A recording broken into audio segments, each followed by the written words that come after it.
I can't hear.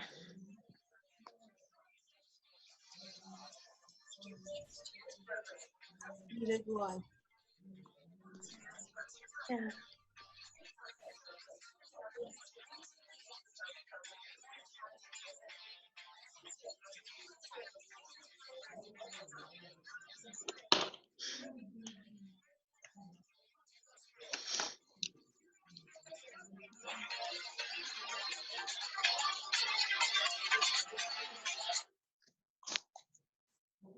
Okay, and then I will put another video on for you guys. Okay. Okay.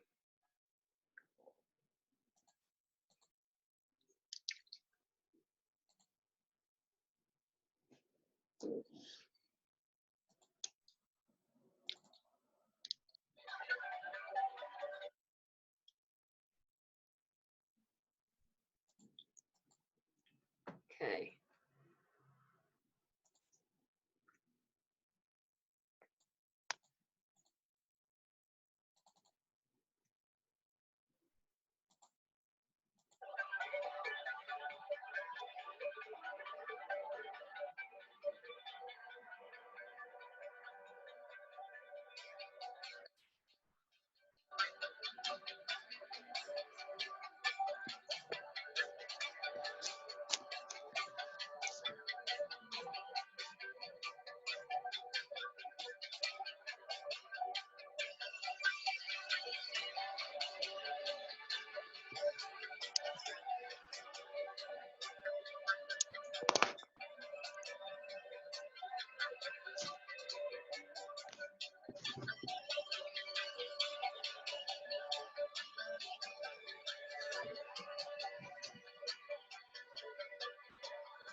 Thank you, everyone, and welcome. My name is Michelle Cripps. I am one of the managers here at BO World. Welcome to our very first online summit. We hope you enjoy it. We hope you make the most out of it. It's great to have you all here. I would like to introduce you to our guest speaker today. Her name is Cathy Whittaker. Cathy basically is a great English teacher. She's from the UK. She's the IB coordinator of St. Paul's College in San Jose in Costa Rica. Okay. Like I said, she's born in the UK, but as a child and teenager, she lived in Costa Rica and Kenya. She has been teaching English for over 20 years and has explored ways to teach beyond the classroom through coordinating musicals, being involved in Model United Nations conferences, and heading teams in the BO and Masters competitions. So, with that being said, I will pass the microphone over to Cathy, and thank you for joining us. Thank you. Oh, wait. I think you're on mute. Hang on. Yes, welcome again. Hello. Now that I've got the mute button on. I think you're on mute again, Cathy. Again, welcome. Too many things to do at the same time. Okay, so let's get going.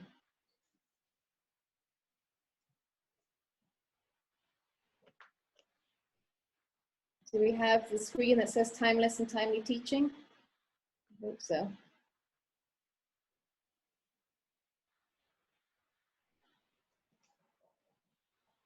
Yeah, perfect. Yes, we're set. Great.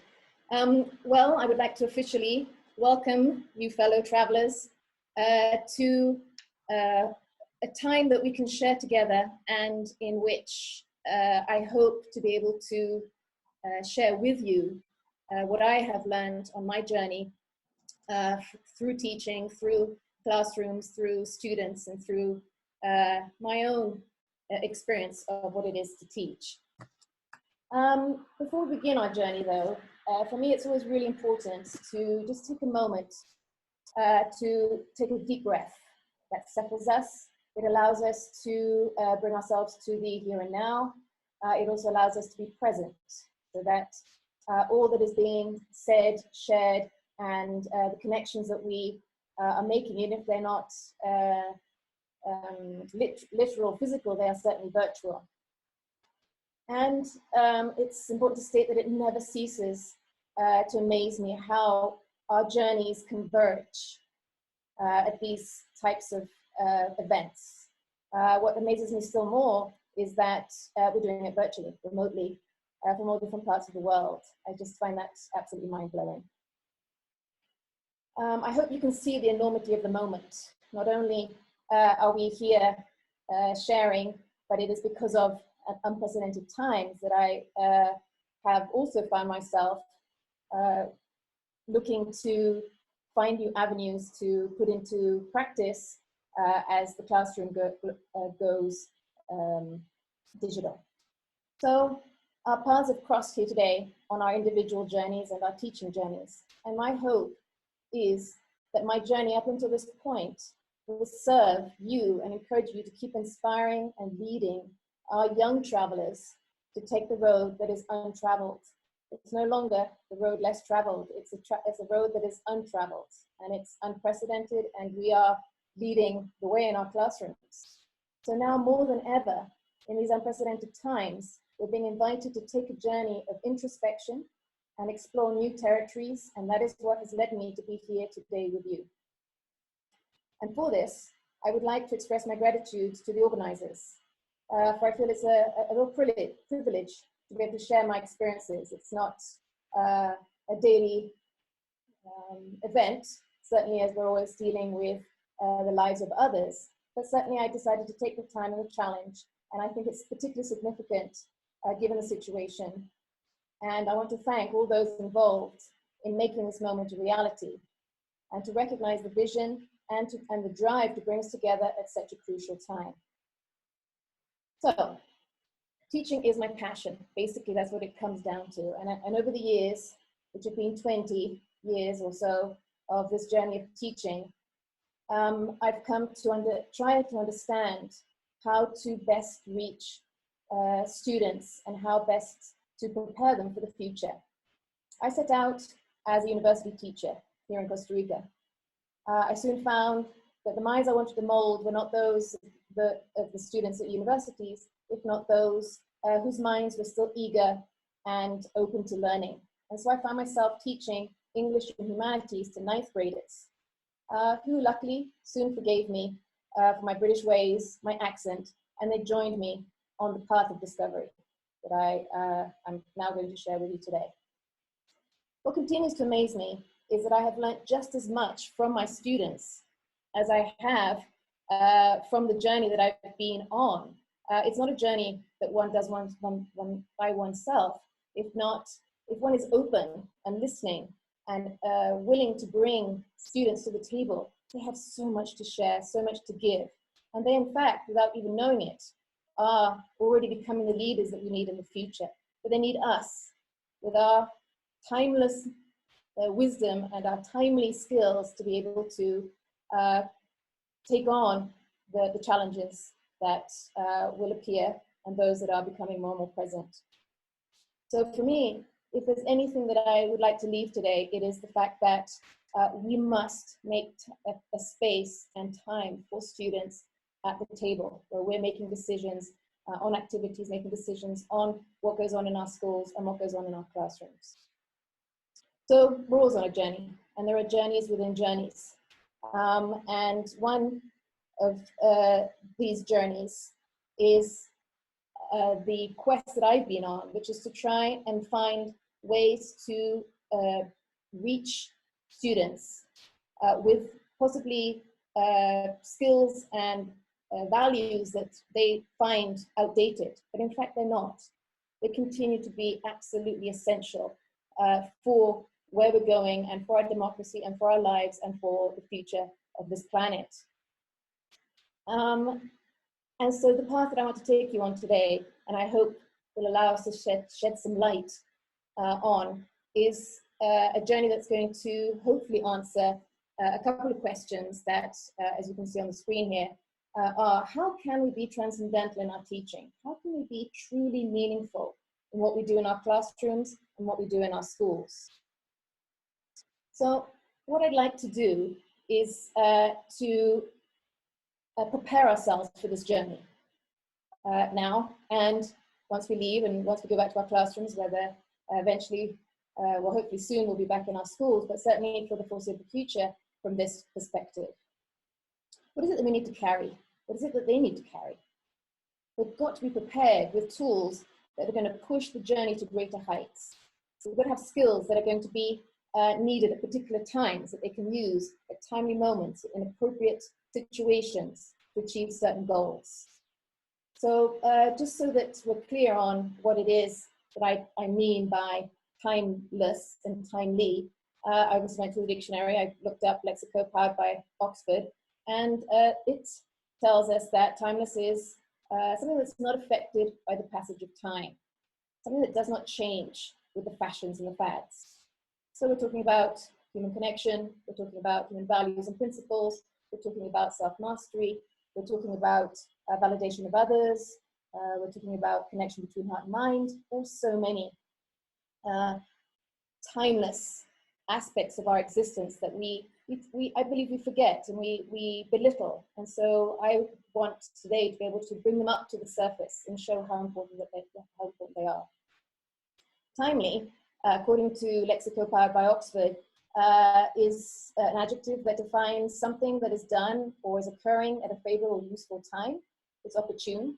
It's knowing what to do, when to do it, and how to do it so that the moment is pushed forward.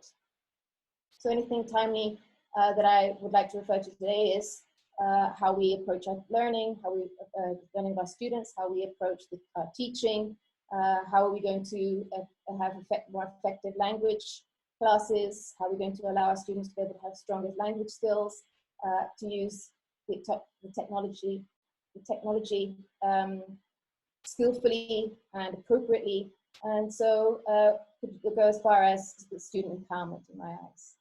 So now that our bags are packed, I would like to use the timeless art of storytelling to tell you a story. This story begins at the foot of a mountain. It's an ancient Shaolin story that begins with a man who's lived a long time at the foot of a mountain. And every day he thought about what it would be like to climb that mountain. What would he see on its peak? The day finally arrived, in which the man set out on his journey to reach the top of the mountain. He arrived at the foot of the mountain to meet a traveler who was descending from the top of the mountain, and he asked him, "How did you get to the top of the mountain? What did you see from the top?" So the traveler shared generously what he had experienced on his path and also the view that he had seen. However, the man thought that the path the traveler had taken was too difficult and too exhausting. So he decided to find another path, a path to take him to the top of the mountain to see what was at the peak. He continued on at the foot of the mountain until he found another traveler to ask what path he had taken and what he had seen. And once again he asked, "How did you get to the top of the mountain? What did you see?" Again, the traveler shared his path up the mountain and what he had been standing on at the peak and what he had seen. Confused by which path to take and how to go, the man decided to ask 30 more travelers, and he got 30 more answers to his questions. After talking to all the travelers, the man finally decided, "Now that I have heard all of the stories on which path to take and what I will see, I no longer feel the need to go up the mountain myself." So here we have, I believe, a situation that we find ourselves in, and I feel that our students are in. We are at the foot of the mountain, and up until recently, we could afford to choose not to climb the mountain and to live the experience through other people's lives. In fact, I would contest that we are all living our lives through the window of our devices and not getting involved or experiencing it firsthand. This is not a luxury that we can afford anymore, and we must make our own journey up the mountain so that we can see the view from the top for ourselves. So, this is all very well, it's a nice story. How can we do this when we look at our students who find it difficult to put down their devices for very long? We all have that same nagging request to put cell phones away, use the tablets appropriately, to put away what is not necessary when it's reading time. There are so many ways that these devices interrupt the lives of our students. So how do we invite them to be enthusiastic, lifelong learners so that they do not stay at the bottom of the mountain like our friend in the story? So yes, valid questions. And what I would like, and I hope, is that today I might be able to give you some answers. So this image is self-explanatory, but just to see where it is that I want to go with it. Our journey has become complicated. We have these added devices in our classrooms. The reality is mind-boggling. It's a daily challenge that we don't always manage to really reach the students and to have them understand the importance of how and when to use them. So I believe I see my own students at the foot of the mountain. They're happy to have others feed them their experiences and journeys through the continuous access that they have to the internet through their devices. So what do we have? We have students that are addicted to devices. We have students that are whose brains are wired differently. We have students that are facing loneliness. We have students that are unable to focus, to finish work, and they're easily distracted. So when faced with going up the mountain, they will choose to stay at the foot. They'll choose to be disengaged and despondent, just like our friend in the Shaolin story. So it's becoming increasingly challenging to engage them. They seem to be less curious, they seem to be harder, we have a harder time trying to get them to do their work, and generally seem to find it more difficult to tackle confusion. In addition, the main objective, more often than not, is not the learning, if not what they can do to get a good grade. It's all about the numbers, it's quantitative. And we're forgetting what that qualitative approach to teaching is. And even if the system demands it, we can still make choices in our classrooms and in our schools to offer, alongside the academic demands, opportunities for students to be able to engage and learn the skills that they're going to need for the future. Because as it is at the moment, these skills are not going to offer a particularly smooth journey into the future. So it's evident that we need to change the dynamics. Through my 20-year journey, I've explored and tested ways to get students on board and for them to choose to take the path up the mountain. And these moments have probably been the steepest climbs that I've had to face. But I don't give in, and I persevere, and I continue to question and test and ask students to step up. But it's getting more challenging. And so in this vision or this window through which we can look into our classrooms, what is it that's happening in our classrooms? Why are we finding that our students are not engaging? Why are they despondent? Why are they disengaging? Well, if we look at what's happening in our classrooms and where the system that we use in our classrooms is basically rooted, we can see that this system is based on Victorian values of education. This is 300 years ago. And the system requests that all students be the same, that they can all read, that they can all do math, that they can all write. And as long as the numbers portray that, then everyone goes home happy because they've got the grades. But I would like to see more happening in the classrooms. I would like to see more happening in schools to engage them. So obviously, these minds that are fresh and new and demanding new visions of the future in an old paradigm, it's obviously going to be the reality that we're going to be facing students that do not want to engage.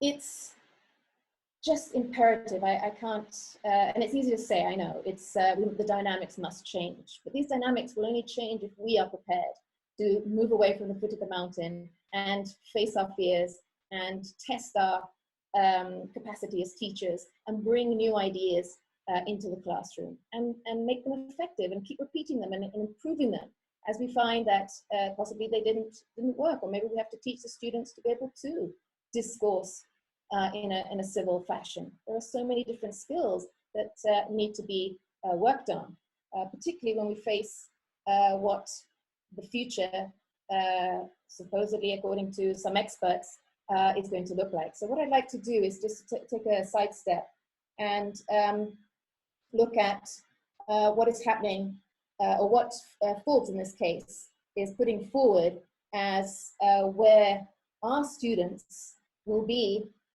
in the next 5 years, the next 10 years. I was reminded of the fact that 20 years ago, when I began, there were no cell phones.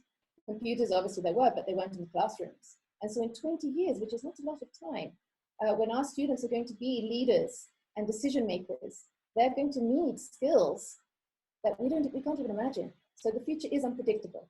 But according to Forbes, what is going to be very, very important is creativity. So the imagination that is going to be needed to be able to innovate, be able to create new products, ways of working, and new technologies. Alongside that, emotional intelligence. We need individuals that can express their own emotions, that are not afraid to show empathy, to stand up for what they believe in, to live by integrity. It's absolutely essential. Critical thinking, yes, critical thinking is always on the list of objectives, but how are we managing to get that critical thinking into our classrooms. And we need it so that they can suggest innovative solutions and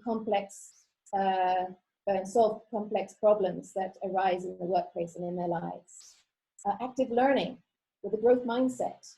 This is making students become the leaders of their own learning, wanting to know more without being pushed and having to do exams. We need to have them to naturally want to learn and to show that they can lead from a point of understanding, not from regurgitating what they've already learned.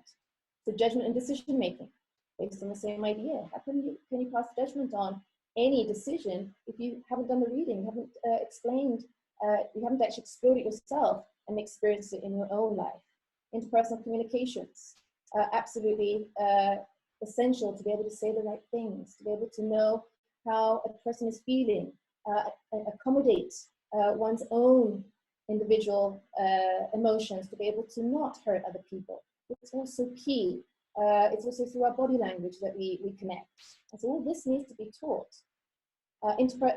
Leadership skills, something that I have a strong passion for. Leadership is essential for where the world needs to go, and we need people to step up and to go against what has not worked and stand up for issues and develop solutions. It's absolutely at the forefront for me. And then diversity and culture intelligence. Of course, we live in a diverse world. We have incredible beauty in so many different parts of the world. And so we need to break down those barriers. We need to be able to have our students bring greater understanding of those differences. As I've already mentioned, technology skills are absolutely important to them to understand the new impact, or the impact of new technologies. What is to come? It's just mind-boggling. And then embracing change, which is where we're at the moment. Yes, embracing change. We are being forced to have to dig deep within ourselves, do a reset, do an introspection, to be able to lead those that are going to need all these different skills that I consider to be very important and obviously timely, not only because of the situation we're in, but because we want to be able to have our democracy continue to function, and hopefully at a better and more just level. I believe that it's a possible perspective of the future. Certainly, there's skills that will never be wasted, and I do, and I have a strong feeling. I have a feeling that these skills need to be embraced and experienced and put into practice. And I also see that this particular, the classrooms that we have at the moment, they touch on them possibly. But we need to bring in events, activities, platforms that allow for the students to be able to take a leading role, a role that's going to have them be able to have their voices heard and for their contribution to be made valid. But what is surprising is that we are finding it so difficult to be able to get these skills into the bag for the journey that the students need. And I include myself, or I think we can include all ourselves. What is it that we need to be able to do within ourselves to be able to lead the way, have students, have ourselves model what it is that we see and would like to foster in them. So if we want our students to have these timeless and timely skills and tools, then we have to model them. We have to be able to know what we're managing and where and how these can be implemented within the school context. Something as a bit of a side step here that I'm taking, but on my personal journey, it's been very important to take time to go beyond what has been established. I feel that we we have a tsunami of people telling us what it is that we should be doing and how we should be doing it. And I include myself as I speak now. I sort of think, oh, you're actually doing the same. But I hope by the end, you can see that I'm bringing some solutions to the table.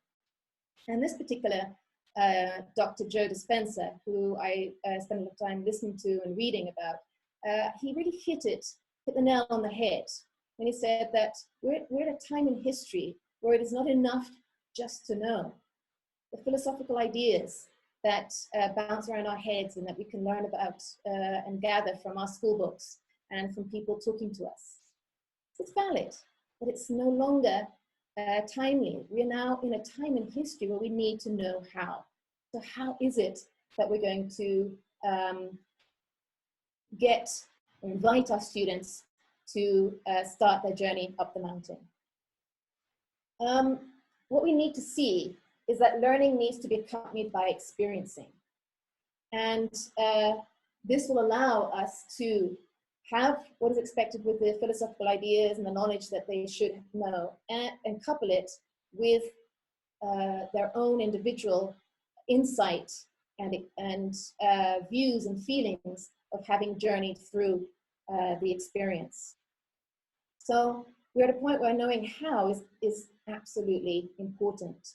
And I feel the strong responsibility to send individuals that are going to become professionals that are committed to learning and to keeping up with changing the nature of and to keep up with the changing nature of the employment market. So as I put this all together, I was thinking, well, yes, this all sounds wonderful and great, so a bit of theory. So what would it be like to take the journey of experience into our classrooms? What if we could, on a daily basis, bring in experiences? So that would mean we would have to step back and allow the students to step up, for them to take the floor in the classroom, for them to lead. We would have to take a step back. It would mean that we would have to give space for the birth of their ideas, value what they have to say, contemplate what they have to say. We would have to allow them to find their own voice. We have to allow them to draw their own conclusions. This is turning our classroom upside down. It means removing the square lines of chairs and tables that we have in our classrooms and creating circles, creating groups of tables where students can converse and share their own understanding of what has been placed on the table for them to learn. So we need to move away from the center stage and place them there. So for this, students need to be taught, and this is the knowing how, a number of different skills, and some of them that I came up with and I feel are at the top would be that they need to be able to discuss a subject in a civil manner. It's absolutely fine for somebody else to have a different perspective, to listen actively, to communicate effectively, make assertive decisions, lead with courage, innovate, work together, investigate, open their minds. But there are inconsistencies between the present and the future in our classrooms and what is expected. So how can we support where our students are going? And this is where we are faced with a decision. And this decision is the same one that our friend from the Shaolin story is. It was to either go up the mountain or to stay put at the bottom of the mountain. I want to link back to what Dr. Joe Dispenza's statement said, this idea of knowing how. So this is where we come in, and what we choose to do in our classrooms becomes very, very important. We have to adopt these skills ourselves.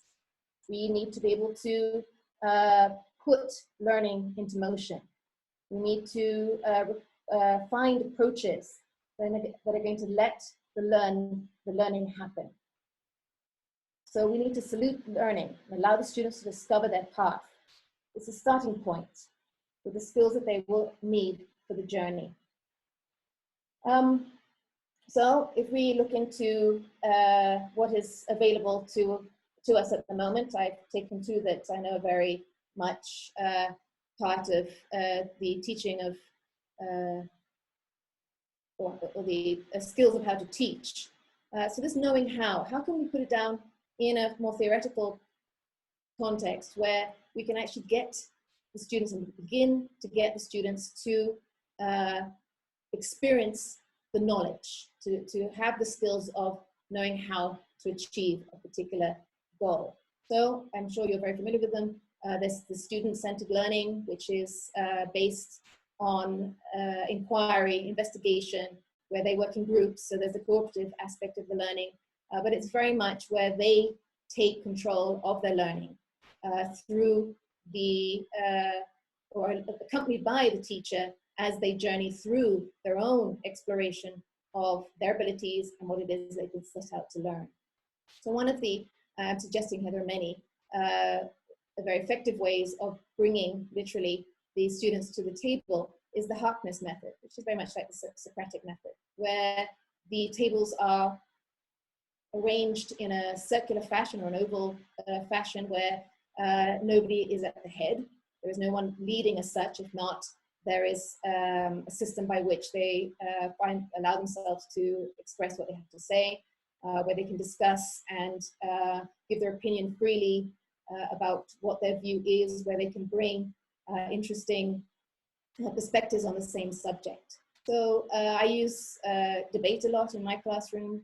I use interviewing. I get them to act out skits. I try to break the monotony of the square lines and the sort of grid-like format within the classroom.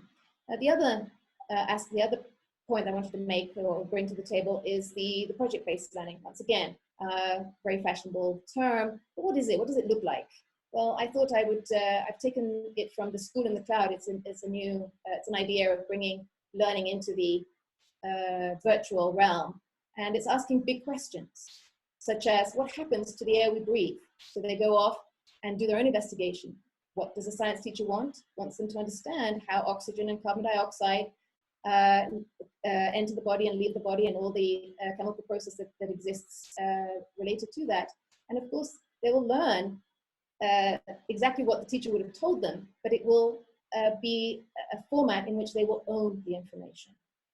Another question might be, how will the life of a person who cannot read or write be? Let's give them perspective, have them explore, have them bring back to the table what it is that they have found out through asking questions at home or through reading books. So there are just so many avenues for them to find this information, which is very different to the avenue in which a teacher just gives you the information. Oh yes, the meaning of the word is this, and I go find a dictionary to bring it down to a very basic level. I remember a particular activity, not that I carried it out, but where the groups of students in the classroom were asked to go and find solutions to the missile crisis, the Cuban Missile Crisis, and anything was valid. And so the different groups brought in their perspectives, they've done their investigation, they put the whole situation into context, and then put forward suggestions as to how the event or the situation could have been resolved, and obviously the effects that would, or the results that would have given. And it's valid to share different perspectives, and then each person takes away from the table what it is that they most identified with. So I'd like to move on. So having stated that as, or having put that on the table as possible formats that you can use within your classroom, these are the set of skills that I would call timely. They're going to allow us to achieve goals. They're going to allow us to find jobs, to move into university, to be able to achieve effective learning, to be able to feel or allow them to be able to carry a bag where they feel confident enough to be able to face the future. What is now, what I would like to look at now is the idea of the skills that will are timeless. And more than ever, we have a need to bring back the wisdom that we carry from the experience that we have gone through as the adults that we are.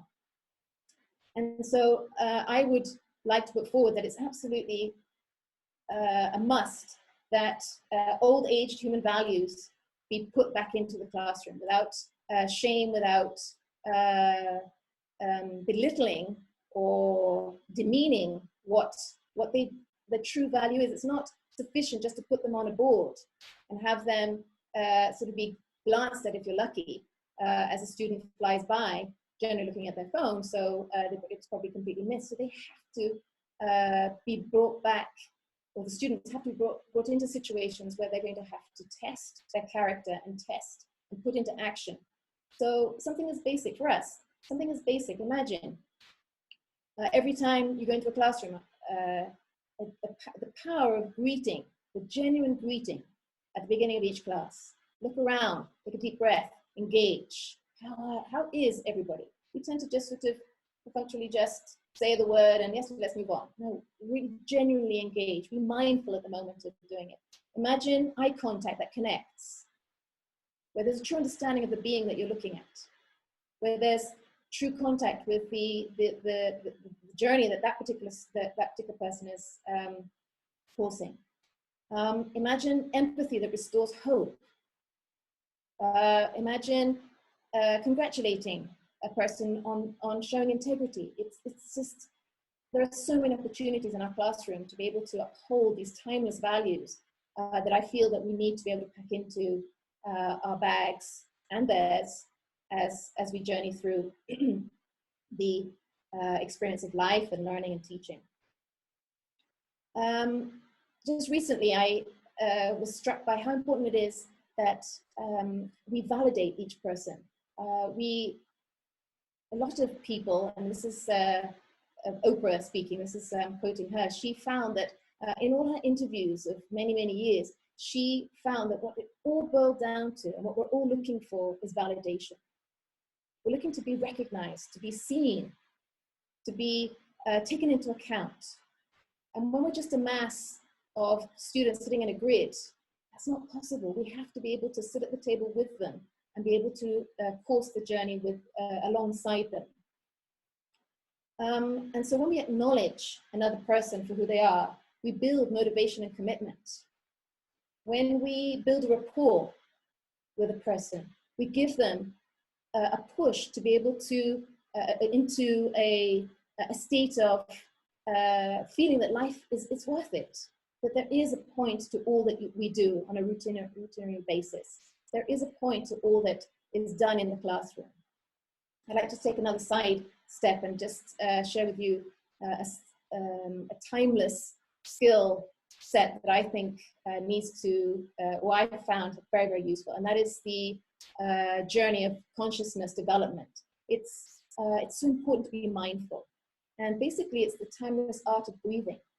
It's about being able to connect with oneself at a level that is beyond the physical, and be able to reach into and find the patience, the understanding, the compassion, the empathy, and bring our students to meet us at that same place.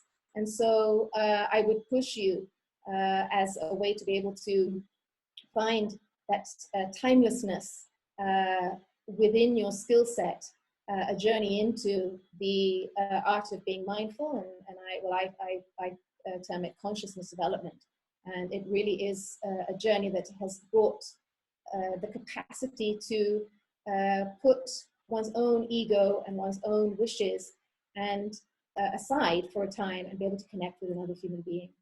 And this is more important than ever. So now that we don't have the physical sharing of space within a classroom and the corridors and all the what used to be the norm, we can still do it across these virtual platforms. I feel that we can connect, we can share, we can bring and have a connection that is beyond the physical. It's going into the quantum field of our being, and it's magical. All right, so coming back into line again, I'll find my side road there. It's really important to build a rapport, and I found that as tedious as it might be, marking and checking the work that the students do, it tells us so much. It tells us, on the one hand, whether they're picking up the information or not. It tells us whether we are on the right road, whether we are actually reaching them. Because what's the point of doing the same type of assessment and the same type of activity if the students really are finding ways to just go through the motions? It's a chance to be able to build trust and understanding. It's an ability, it's an opportunity and an avenue to be able to find out how the individual operates, what are their needs at an educational level, what are their learning strengths. We cannot put everybody in the same net, and particularly as the reality is that we're all very different. We all have different backgrounds. We all have different desires. We all have different reactions and perspectives. So more than ever, as tedious as it might be, the revision and the checking of work cannot just be a 10 out of 10 because they did it. It has to be going back and looking at how they're expressing themselves, what are the grammar mistakes they're making. As you know, an English teacher, I look very much at finding avenues to be able to work on their language, but at the same time, give them skills that are going to allow them to set themselves up for the future. So we're touching on what we have in our bag now, the timely skills. We've got our students on that journey with us. We have the timeless skills. And I think, as cliche as it might sound, we need to see how to bring the students into a position of power. They're the decision makers of the future, and they are the ones that are going to be determining what happens in our democracies. They're going to be determining what it is that happens with our planet. And even now, we can see how their ideas can bring tremendous change if only we would listen to them. So you're probably wondering by now, okay, so we've got all the theory, we know what these skill sets are. She's sitting at the bottom of the journey, she's at the bottom of the mountain, she's made the decision to go up the mountain. So what does it look like? What does it look like, the journey that I have taken? And as I mentioned earlier, my career began as an English teacher. And I saw that many of my students were just going through the motions, and that the desire to learn was dwindling. Going to school was just a formality to get to university, find a career, and live the rest of their lives. I continually saw the missed opportunities to learn. And I was especially aware of the fact that the four walls of the classroom were limiting and making learning very unnatural and very static. And that's, as an English teacher, is very true. The skill of speaking, if it's just answering questions and going through the motions of getting the grammar right, that's not serving them anymore. It doesn't matter if they make a mistake, eventually they'll get it right. What's important is that they're making their opinions heard. It's important that they're expressing themselves in the language. So when I began over 20 years ago with my 9th graders, I took the students into the corridors. So I was the humanities teacher, and I got them to produce projects, and one of the projects was Hippie Day. So I said, well, let's get that into the corridors. And so we had a Hippie Day. And so we had students playing guitars, people were dressed as hippies. My classroom became a mini theater for skits and sketches. And over the years, myself and my team, the English department, we've seen the need for subjects that are not just English. If not, there are avenues to be able to learn English. So we have brought in the subjects of world geography, humanities, current events, communication skills. And the purpose behind this is not for them to learn all the rivers and the physical geography of the world. If not, to be able to use their English in understanding the issues within a country, knowing where the country is located, and being able to show and experience the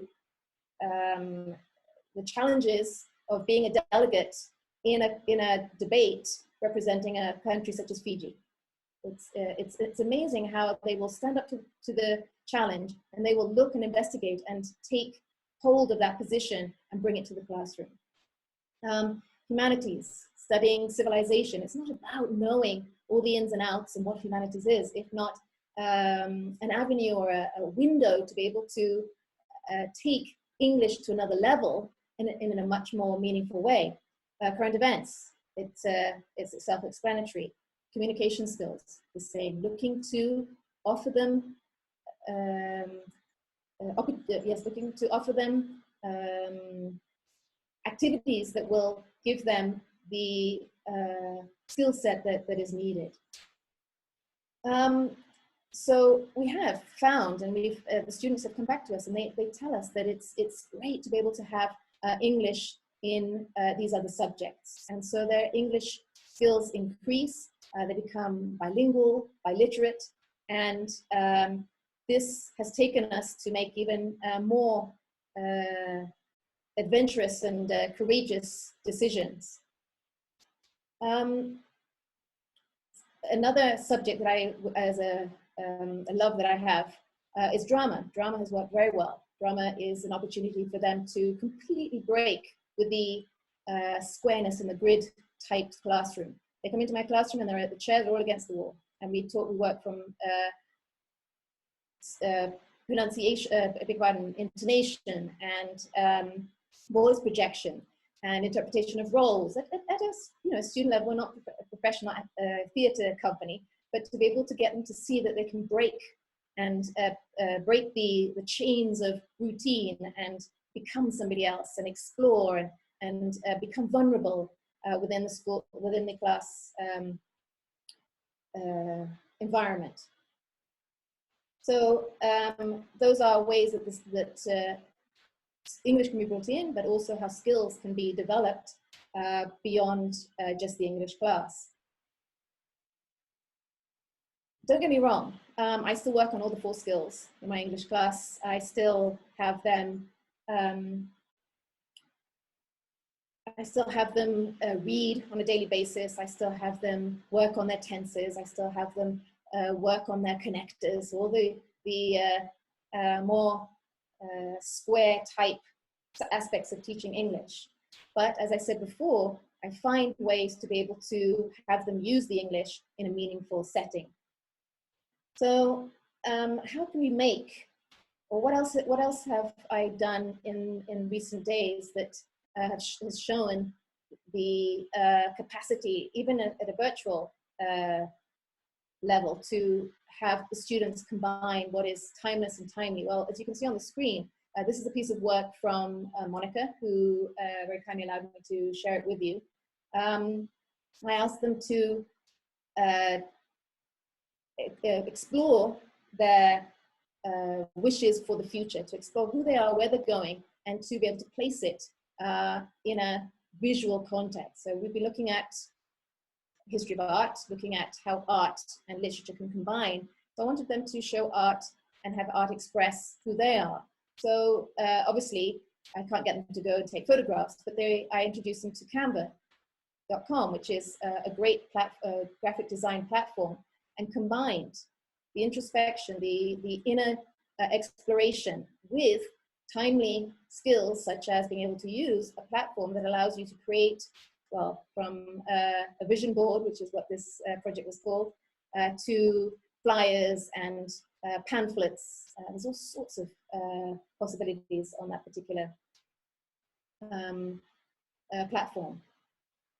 So I've given you, I hope, a window into my classroom and how it operates from a logistical level down to the actual types of assignments that they might be able to take on as they move into, as we move into this new form of teaching.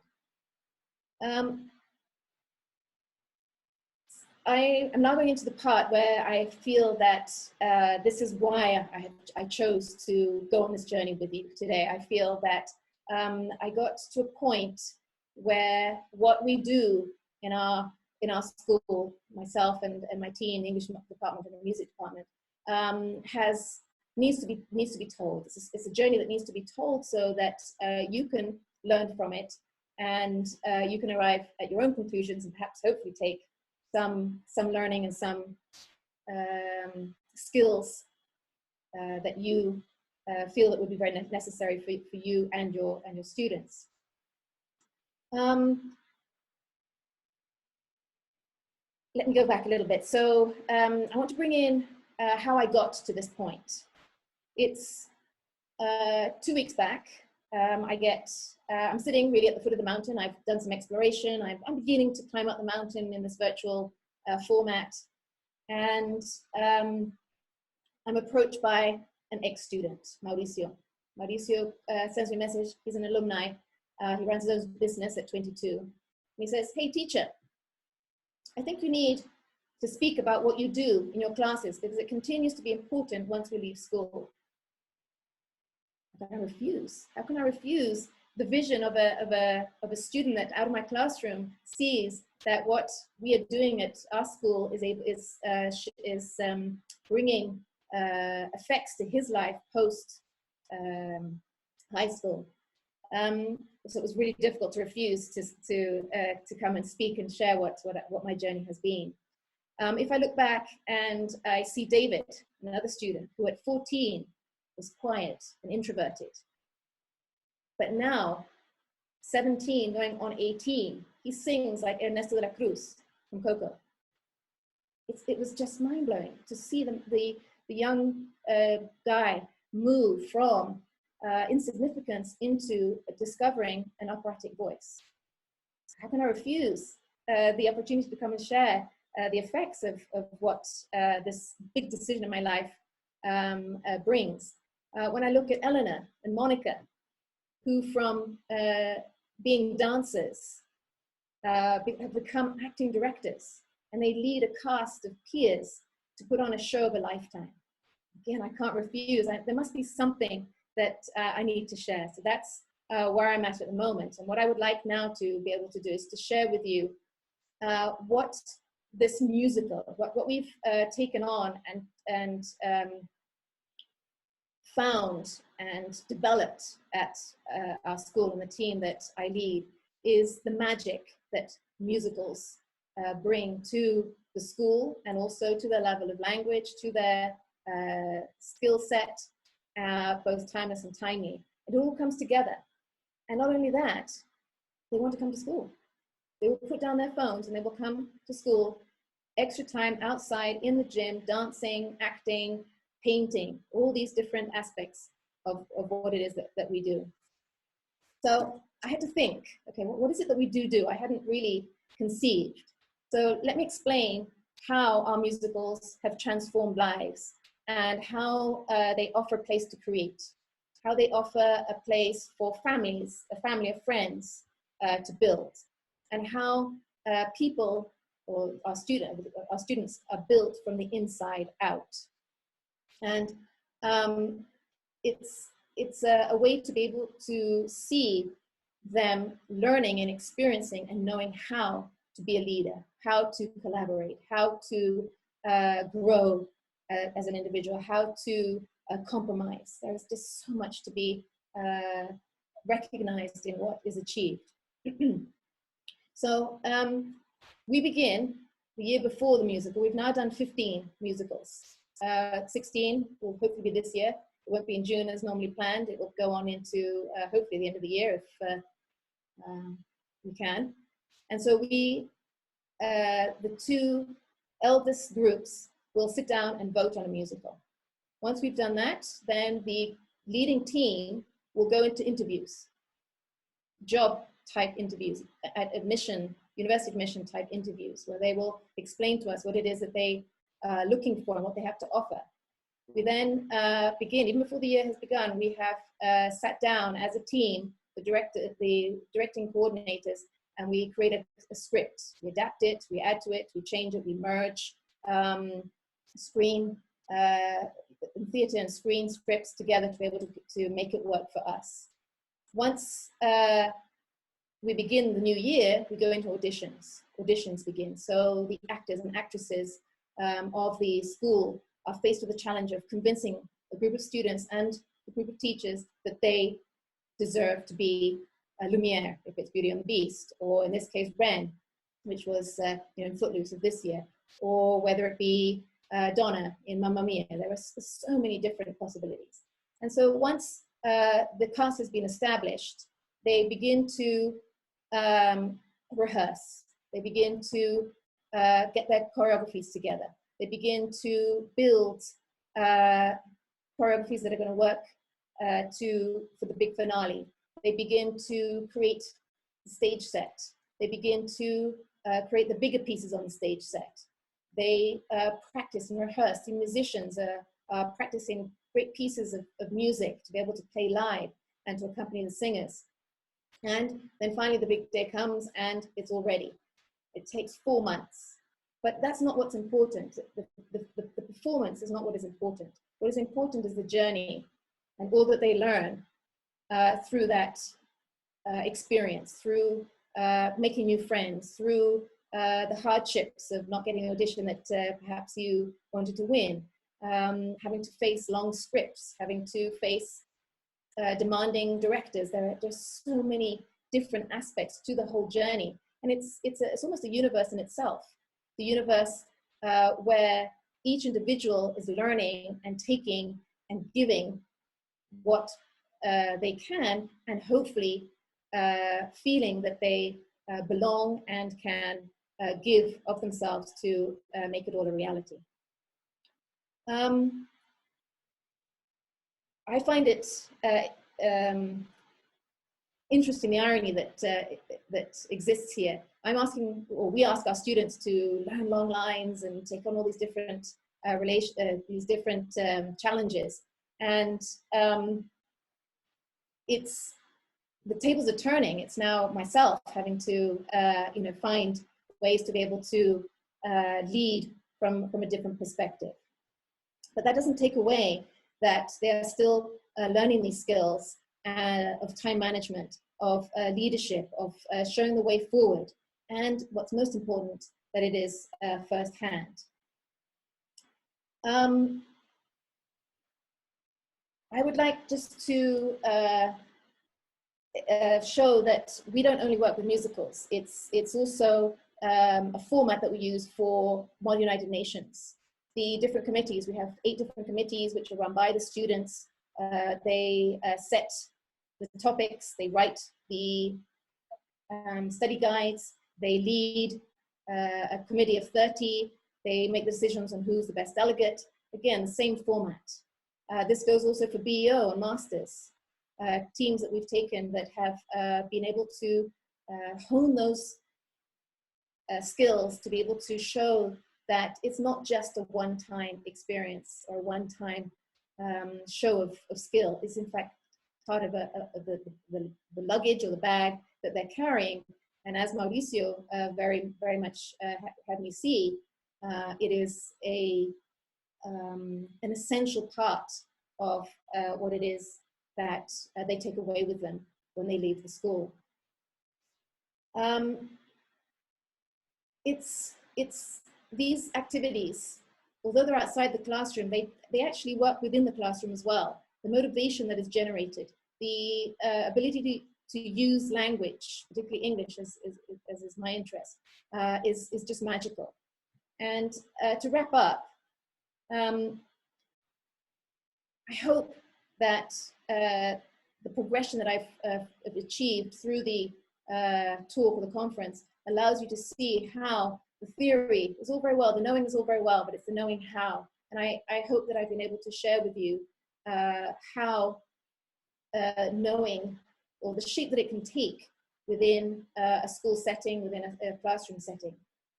And we must recognize that we hold an incredible responsibility, because we have the opportunity to mark every young mind and heart that enters our classrooms. And so it's essential that we break the paradigms of present day schooling and embrace a world where we must all meet at the table. We must model what we want to see in our students. I just wanted to share with you some photographs of different musicals that we've put on, and just look at the faces. This is their moment. This is their creation. This is their hard work that has been put on the stage for an audience of 350, 400 people. And yes, it's hard work, but the magic and the comradeship and the learning of skills is just so out of this world that each year we take on the challenge. So what is the view at the top of the mountain? Well, for each of us, it's going to be different. And the journey to get there is different as well. But what is essential is to take the journey up the mountain and recognize that we can no longer stay at the foot of the mountain. So be courageous, fellow travelers.